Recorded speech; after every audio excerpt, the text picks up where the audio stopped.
boa tarde. Que Deus nos conduza em paz. Amém. Nas horas das mais ferrenhas aflições, não devemos cair na armadilha da vitimização. O que o sofrimento ensina?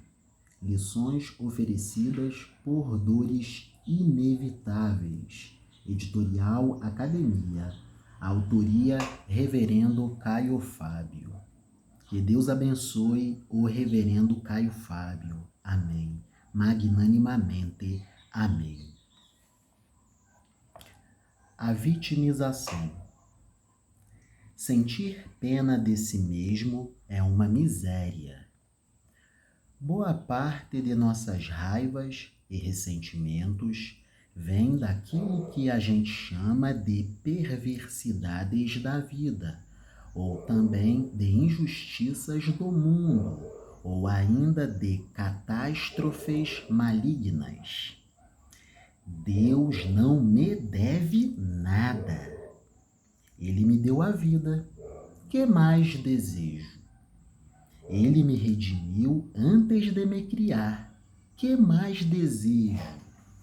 Ele me dá fé quando não há razão nenhuma para confiar. Que mais desejo? Deus perdoou o mundo, pois em Cristo Deus reconciliou o mundo consigo mesmo. A questão é: você também já perdoou o mundo? A gente fica sempre falando em perdoar o irmão, mas para perdoar o irmão, tenho de antes perdoar o mundo. Tenho de perdoar a humanidade a fim de poder me perdoar e entender o meu irmão. Boa parte de nossas raivas e ressentimentos vem daquilo que a gente chama de perversidades da vida, ou também de injustiças do mundo, ou ainda de catástrofes malignas. O fato é que nossos ressentimentos são mais profundos do que sabemos. As pessoas têm raiva de onde nasceram, da família que tiveram, da condição econômica na qual viveram, das lutas e durezas da sobrevivência, de defeitos físicos ou de malignidades que chegam na forma de tragédias. Há também aqueles que, apesar de ricos, prefeririam ter nascido pobres, se na troca pudessem vir pais amorosos e não os distantes e indiferentes que possuem. Então, alguns culpam o Estado, outros culpam a história, outros culpam as religiões, outros culpam o país, a raça, o continente, a nação, o povo, os pais, os irmãos, os vizinhos e quem passar por perto. Mas essa raiva é raiva do mundo e das injustiças que nele nos acontecem e que nos acometem. Que tenhamos em Deus um refúgio seguro. Amém. Amém. Deus nos proteja. O mundo que preciso amar é a criação. O mundo que tenho de não amar é o sistema de injustiças e iniquidades. E o mundo que devo perdoar é o meu mundo, feito de humanos como eu, e que, deliberada ou inconscientemente, pratica o que pratico. Quando todo o ressentimento do mundo é tirado de nós, O coração começa a não ter mais reclamações a fazer. Aqui acaba a raiz de toda autopiedade, que é também o fundamento de todo ressentimento e o gerador de todas as invejas. Que palavras de amor! Deus abençoe o reverendo Caio Fábio. Amém. Todo invejoso é um ser ressentido com o mundo, com as oportunidades que acha que não teve enquanto outros tiveram, com os dons e talentos que outros possuem, enquanto a mesma coisa não lhe acontece nem com muito esforço, com qualquer coisa que aconteça ao outro e a pessoa julgue que não era para o outro, ou de quem se acha melhor que o outro, ou se julga bom demais e ainda não tem o que deseja, de tal modo que quem quer que tenha o objeto do desejo de tal pessoa passará a ser objeto de inveja, que é, de fato, ressentimento com o mundo e, no fim da linha, raiva de Deus. Deus não me deve nada. Ele me deu a vida. Que mais desejo? Ele me redimiu antes de me criar. Que mais desejo? Ele me dá fé quando não há razão nenhuma para confiar. Que mais desejo? Sou uma orgia de graça divina. Que hábil manuseio de recursos linguísticos, o profano entrelaçado ao sagrado. Sou uma orgia de graça divina. Sou a migalha do eterno banquete. Sou nada e, ao mesmo tempo, sou parte do significado de tudo o que existe. Meu Deus, que posso mais querer? O Senhor é a minha porção e o meu cálice. O Senhor é o meu pastor e de nada me ressentirei, e de ninguém terei inveja. Amém. Deus se reconciliou com o mundo em Cristo. Muitas exclamações, muitas interrogações. Deus se reconciliou com o mundo em Cristo? Deus se reconciliou com o mundo em Cristo, sim. Deus se reconciliou com o mundo em Cristo. Se assim é, a fim de que eu possa ser seu embaixador, preciso também ter perdoado o mundo todo. Só então chego reconciliado a fim de anunciar a reconciliação. Somente gente reconciliada com Deus e com a humanidade pode levar boa nova na vida e na boca. Do contrário, até a fala sobre amor tem cheiro de ódio disfarçado de bondade.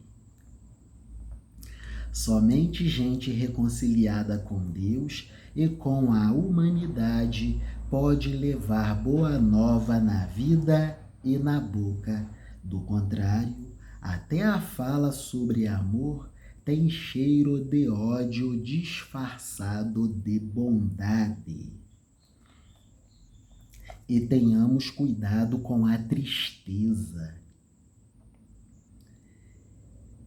Amém. Eu recebo, em nome de Jesus, preciso. Amém.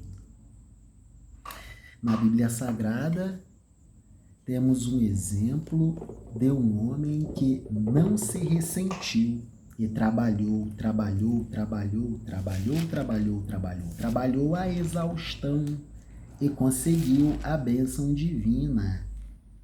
Falo do avô de José do Egito, Isaque.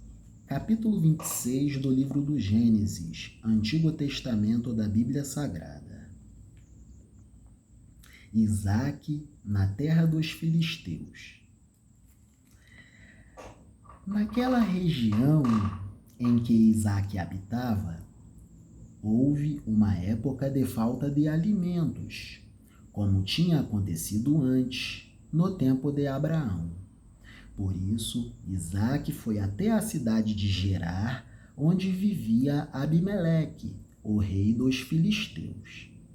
Ali, o Senhor Deus apareceu a Isaque e disse: Não vá para o Egito, fique na terra que eu vou lhe mostrar.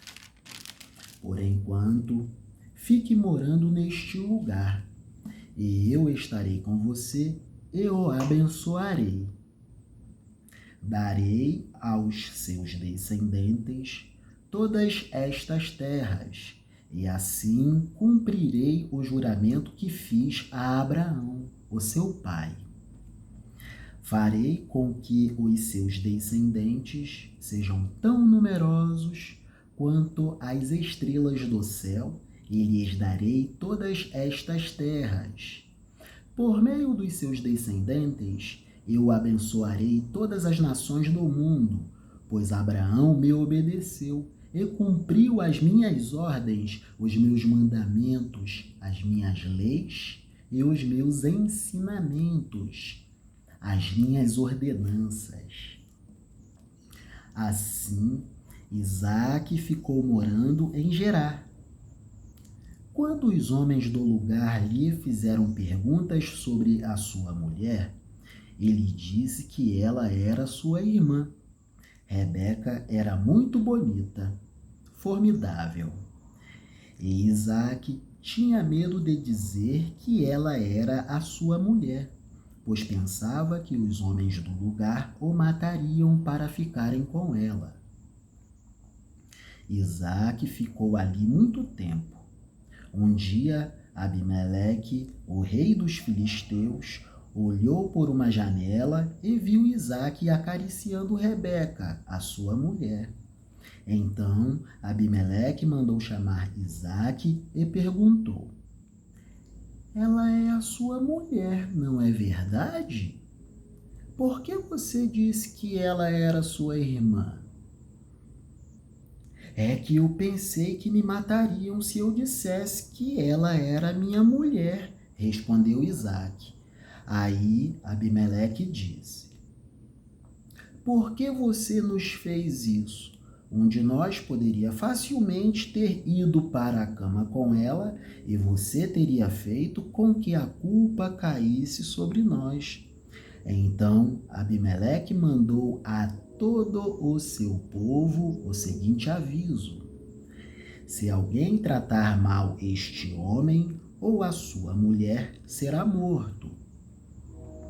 Naquele ano, Isaque fez plantações ali e colheu 100 vezes mais do que semeou, pois o Senhor Deus o abençoou. Ele foi enriquecendo cada vez mais e se tornou muito rico e poderoso. Isaque tinha tantas ovelhas e cabras, tanto gado e tantos empregados, que os filisteus acabaram ficando com inveja dele. Por isso, eles entupiram com terra todos os poços que os empregados de Abraão, o pai de Isaque, haviam cavado no tempo em que Abraão ainda estava vivo. Um trabalho de longo prazo, um trabalho de longo tempo, olhando sempre para o longo prazo e para a sobrevivência, cavando poços no deserto para terem recursos para pastorarem e manterem o seu patrimônio. Trabalho de longo tempo. Vieram os inimigos e entupiram os poços. Até que um dia Abimeleque disse a Isaque: Vá embora da nossa terra. Você ficou muito mais poderoso do que nós. Isaque saiu dali, armou as suas barracas no vale de Gerar e ficou morando ali por algum tempo. Ele tornou a abrir os poços que haviam sido cavados no tempo de Abraão e que os filisteus haviam tapado depois da sua morte. E Isaque pôs nos poços os mesmos nomes que o seu pai havia posto. Isaque honrando ao seu pai Abraão. Um dia, os empregados de Isaque estavam no vale abrindo um poço e acharam uma mina de água, algo muito valioso. Os pastores de Gerar discutiram com os pastores de Isaque, afirmando que a água era deles. Por isso, Isaque deu a esse poço o nome de discussão. Depois, os empregados de Isaque abriram outro poço, e por causa dele também houve discussão. Então, Isaque pôs nele o nome de inimizade. Isaque saiu dali e abriu outro poço. E como não houve discussão por causa desse, ele o chamou de lugar espaçoso. Ele disse: agora o Senhor Deus nos deu um lugar espaçoso para viver nesta terra, e assim aqui vamos ficar à vontade. Dali, Isaque foi para Berseba. Naquela noite, o Senhor apareceu a ele e disse: eu sou o Deus de Abraão, o seu pai. Não tenha medo, pois eu estou com você. Por causa do meu servo Abraão, eu abençoarei você e farei com que os seus descendentes sejam muitos. Eu sou o Deus de Abraão, o seu pai. Não tenha medo, pois eu estou com você. Por causa do meu servo Abraão, eu abençoarei você e farei com que os seus descendentes sejam muitos e abençoados. A paz de Deus na vida de Isaque. Isaque construiu um altar ali e adorou a Deus, o Senhor. Ele armou as suas barracas naquele lugar, e ali os seus empregados cavaram outro poço. Isaque, de tão abençoado com paz que era, forçou Abimeleque a se inclinar para um acordo. Os inimigos se inclinaram perante a paz do Deus de Isaque. Episódio próximo: Isaque e Abimeleque fazem um trato. Certo dia, Abimeleque saiu de Gerar e foi conversar com Isaque. Com ele foram o seu amigo Alzate e Ficol, o comandante do seu exército. Isaque perguntou: por que é que vocês vieram falar comigo, se têm ódio de mim e até me expulsaram da sua terra? Eles responderam: agora nós sabemos que o Senhor Deus está com você e pensamos que deveríamos fazer um trato com você, selado com juramento. O trato é este: você não nos fará nenhum mal, assim como nós não fizemos nenhum mal a você. Nós fomos bondosos para você e deixamos que fosse embora em paz. Não perseguimos você. Agora está claro que o Senhor Deus o tem abençoado. Então Isaque preparou um banquete e todos eles comeram e beberam, selando a paz. No dia seguinte, eles se levantaram bem cedo e fizeram o trato, e cada um fez o seu juramento. Um pacto de paz. A paz de Isaac forçando a prosperidade de Isaac. Amém. Amém. Eu recebo. Amém. Nós recebemos. Amém. Isaac se despediu deles e eles foram embora como seus amigos. Em terra estrangeira, cercado de hostilidades e de inimigos, Isaac estabeleceu a paz, e a paz se estabeleceu inclusive no coração dos inimigos de Isaac, que se tornaram amigos. A paz de Deus, a paz de Deus, a paz de Deus. Nesse mesmo dia, os empregados de Isaac foram dar-lhe a notícia de que haviam encontrado água no poço que estavam cavando. Isaac pôs nesse poço o nome de Seba, e por isso, até hoje, o nome daquela cidade é Berseba. Eis o caráter de Isaac, avô de José do Egito. Que beleza! Deus é bom, Deus é amor. Nos momentos das mais ferrenhas aflições, devemos ser gratidão. Amém. Gratidão é o contrário da vitimização. Mais grato a ti, mais grato a ti, mais consagrado, ó, faz-me, Senhor, mais humilhado e cheio de amor, faz-me mais grato a ti, mais grato a ti. Amém.